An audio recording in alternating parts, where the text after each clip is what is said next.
नमस्कार, the Haryana talks के खास मुद्दे में आपका स्वागत है। नमस्कार। और इस खास मुद्दे में आज हम बातचीत करेंगे दीनदयाल लाडो लक्ष्मी योजना के बारे में। हरियाणा सरकार 1 नवंबर से यानी कि हरियाणा दिवस से लक्ष्मी योजना शुरू करने जा रही है, जिसमें महिलाओं को हर महीने 2100 रुपये मंथली पेंशन मिलेगी। लेकिन इसमें एक टेक्निकल बात है जो हम आज के मुद्दे में बात करेंगे। 2100 रुपये 21 लाख महिलाओं को दिए जाएंगे और ये उन महिलाओं को मिलेंगे जिनकी सालाना आय जो है, ये आमदनी वो 1 लाख से कम है। जी, तो ओपी जी, ये देखो, जब विधानसभा चुनाव चल रहे थे तो बीजेपी ने कहा था कि हम 2100 रुपये हर महीने महिलाओं को पेंशन देंगे। 2100 रुपये सम्मान राशि देंगे, नाम दिया गया दीनदयाल लाडो लक्ष्मी योजना। बहुत तारीफ हुई, लोगों ने भर भर के वोट दिए, महिलाओं ने भी खास करके वोट दिए। लेकिन जब इम्प्लीमेंट करने की बारी आई, यानी कि पिछले अक्टूबर में चुनाव जीते थे और अब पूरा 1 साल के बाद, 1 साल 1 महीने के बाद जब इम्प्लीमेंट करने की बारी आई तो सरकार ने 1 लाख की इनकम कैप लगा दी। यानी कि वो महिलाएं जो 23 साल और पेंशन शुरू होने तक के बीच में जो महिलाएं हैं, तो करीब 2.25 लाख महिलाओं ने रजिस्ट्रेशन अभी कर लिया है कैप के माध्यम से। और सरकार का टारगेट है कि करीब 21 लाख महिला, 20 से 21 लाख के बीच में का आंकड़ा है। और टोटल 5000 करोड़ का बजट, सालाना बजट इसके लिए निर्धारित किया है। लेकिन जब चुनावी घोषणा की गई विधानसभा चुनाव से पहले, तो उसमें ये कहा गया था कि हर महिला को 2100 रुपये अगर भाजपा की सरकार बनती है तो दिए जाएंगे। हम और जो घोषणाएं हैं उनका भी जिक्र नहीं करेंगे। हालांकि उसमें तो ये भी था कि 500 रुपये में गैस का सिलेंडर भी मिलेगा, और भी कई घोषणाएं थी। लेकिन ये जो महिलाओं को प्रोत्साहित करने के लिए, उनकी घर की जो रसोई है वो सही ढंग से चलती रहे, वो अपना गुजारा भत्ता जो महिलाओं की जो नीड होती है वो 2100 रुपये में अपनी वो जो ज़रूरत की जो चीज़ें हैं वो ले सकती है। ये सरकार का एक उद्देश्य था और भाजपा सरकार ने खूब इसको भुनाया भी चुनाव में। और महिलाओं को भी लगा कि हाँ, अगर उनको बुढ़ापा पेंशन जैसे लोगों को मिलती है, महिलाएं पुरुष जो भी है, विडो है, तो उनको जैसे कि 3000 रुपये के आसपास पेंशन मिलती है, तो हमारे को भी 2100 रुपये मिलेंगे। और इस 2100 रुपये में बहुत सारी चीज़ें ऐसी हैं कि जो पूरी हो जाएंगी। लेकिन चुनाव हुए, भाजपा फुल मेजॉरिटी के साथ आई, 48 सीटें जीत के आई। महिलाओं की भागीदारी इसमें मैं मानता हूँ कि बहुत अच्छी रही होगी चुनाव में, क्योंकि किसी भी घर में आप ये मानिए, आज के टाइम में, पहले पुरुष प्रधान होता था हरियाणा, जहाँ पे परिवार का मुखिया कह देता था कि भाई फला पार्टी को, फला कैंडिडेट को वोट देनी है, तो पूरा परिवार ही नहीं, अड़ोस पड़ोस के जो लोग हैं वो भी उनकी बात को मानते थे। लेकिन आज समय वो नहीं है।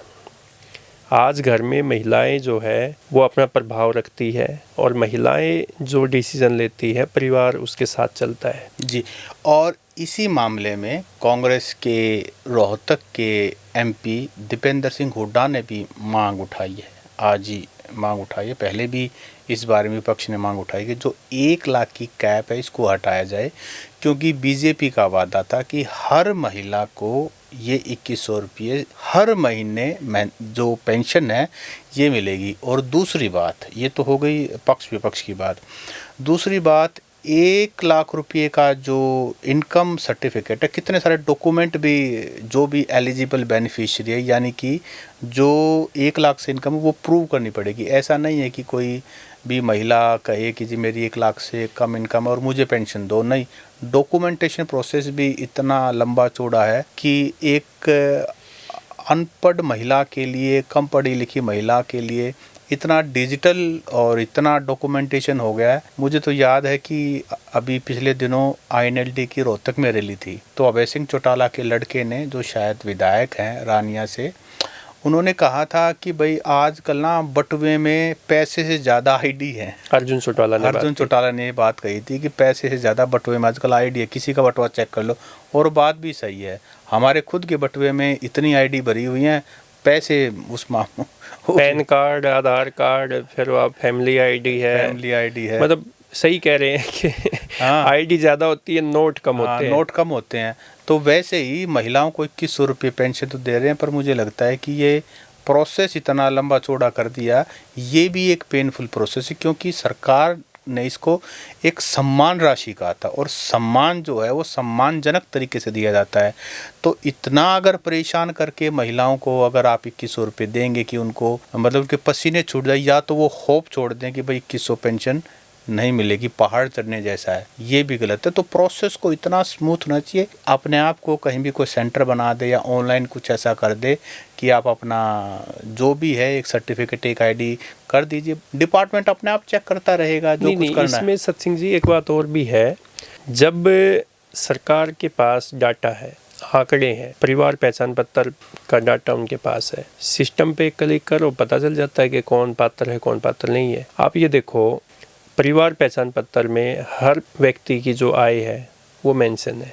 जब उस चीज़ में मेंशन है तो फिर उससे ये जो सर्टिफिकेट बनवाने की क्या ज़रूरत है? इनकम सर्टिफिकेट जब इनकम सर्टिफिकेट बनवाएंगे तो वो तहसील में भी जाएंगे, पटवारी से भी मोहर लगवाएंगे, सारे काम होंगे, जो भी 10 जगह वे चक्कर भी काटेंगे, और कई बार चक्कर काटेंगे। फिर वो जो कंप्यूटर सेंटर पे जाएंगे तो वो भी 50-100-200 रुपये उनसे लेंगे, और उसमें कुछ ना कुछ एरर आ जाता है जैसे पीछे से। तो एक महिला को ये पूरा प्रोसेस पूरा करने के लिए कई दिन तो वैसे ही चक्कर काटने पड़ेंगे, और फिर उसके बाद श्योरिटी भी नहीं है कि क्या उसके दीनदयाल उपाध्याय लाडो लक्ष्मी योजना का लाभ मिलेगा या नहीं मिलेगा। इसमें एक एक्चुअली क्या है कि सरकार को स्मार्ट जो हैं वो बाबू लोग बनाते हैं, ब्यूरोक्रेट्स बनाते हैं। तो सरकार ने 5000 करोड़ सालाना बजट इसका रखा है।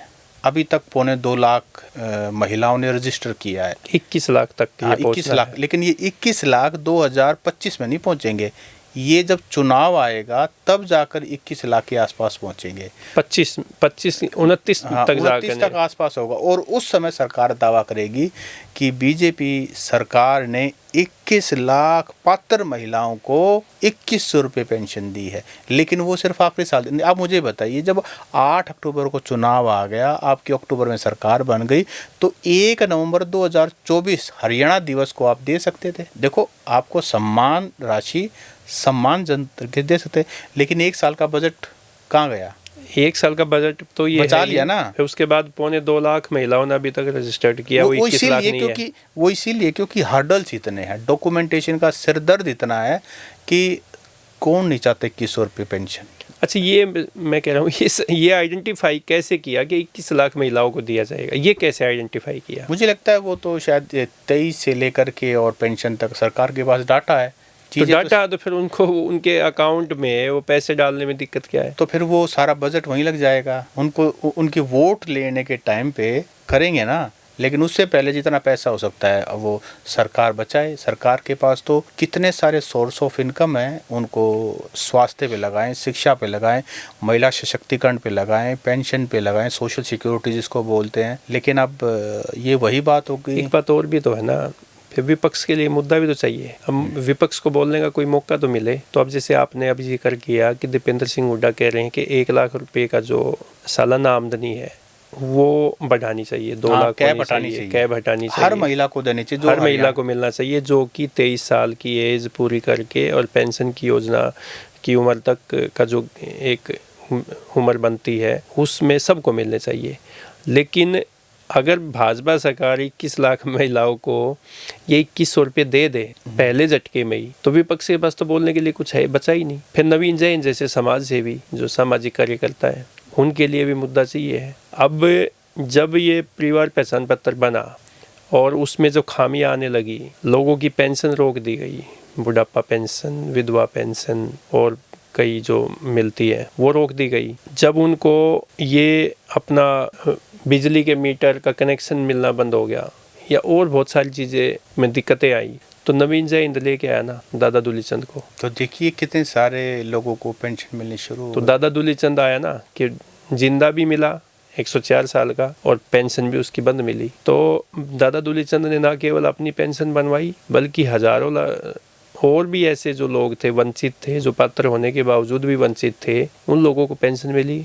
किसकी बदौलत है? नवीन जैन की बदौलत है। नवीन जैन ने मुद्दे उठाए ना। तो सरकार कोई भी काम जो है वो एक ही झटके में कर दे और प्राथमिकता के आधार पे कर दे, तो फिर वो और जो मुद्दे होते हैं जिससे ध्यान भटकाना होता है वो तो नहीं बचेंगे, फिर लोग उसी पे ध्यान ज़्यादा देंगे। जी, तो हमारे जो सब्सक्राइबर हैं वो ये बताएं कि क्या 1 लाख रुपए की जो कैप हरियाणा सरकार ने लगाई हुई है कि आपको लाडो लक्ष्मी योजना के 2100 रुपये हर महीने मिलने का जो बेनिफिट है वो इस कैप के साथ हो, या कैप हटनी चाहिए?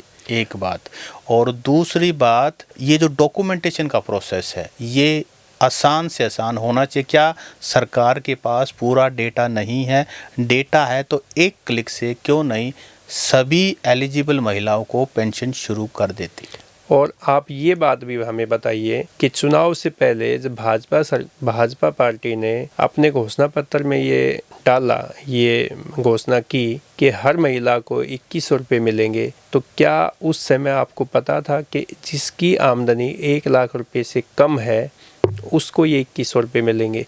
या आप ये मानते थे कि हर 23 साल की उम्र के बाद जो महिला है उस हर महिला को वो 2100 रुपये मिलेंगे? ये बात भी हमें कमेंट करके ज़रूर बताएं। नमस्कार। नमस्कार।